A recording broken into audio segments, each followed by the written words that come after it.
Campbelltown. Thank you, Mr Acting Speaker. And I would have thought that those opposite might have had a bit of a humble pie today, but clearly not. But it's clearly Groundhog Day again, a government promoting themselves, giving themselves a good pat on the back, but in this case at the cost of hard-working taxpayers throughout New South Wales. They want to have themselves take credit for the very thing that local families, every worker in this state is working hard to provide, because they are the ones who provide the revenue for this economy. It's a newsflash to those opposite. We know this, that they want to seek praise and take credit for something that they essentially have not provided themselves. They know they shouldn't be taking credit for this, Mr Acting Speaker, rather.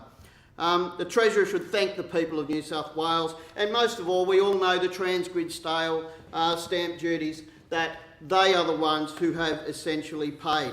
Through their excessive privatisation agenda, we're seeing rivers of gold come in to one area of the state budget. We're seeing the results, but we're also seeing the results with rivers of gold of state revenue.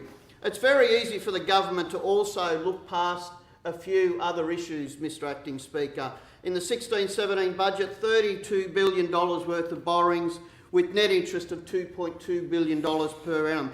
And my friend, the member for Cessnock, clearly outlined to me before, as we on this side are very aware, you've got one bucket of money sitting over here that's been collected from the sale of these assets, whilst you have another bucket over here that simply isn't being calculated into what is making sense and what the government is clearly trying to mislead the people of New South Wales. Long story short, Mr Acting Speaker, we have a greedy government that's out of touch with the needs and aspirations of every man, woman and child in this state. They've carved our health services to the bone with a scalpel. They've gone to our vocational education institutions with a sledgehammer.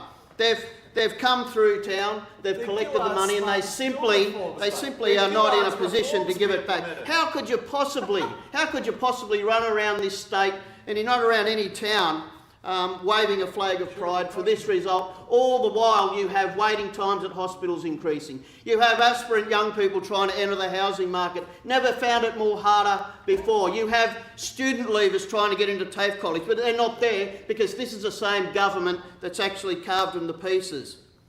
In an editorial on the 5th of October, boasts as debt-free, but for how long? And it's a very good question, Mr Acting Speaker, and I will close on this, because liabilities, as we know, grew by $16.6 billion to $195 in 15-16, and that remains unaddressed.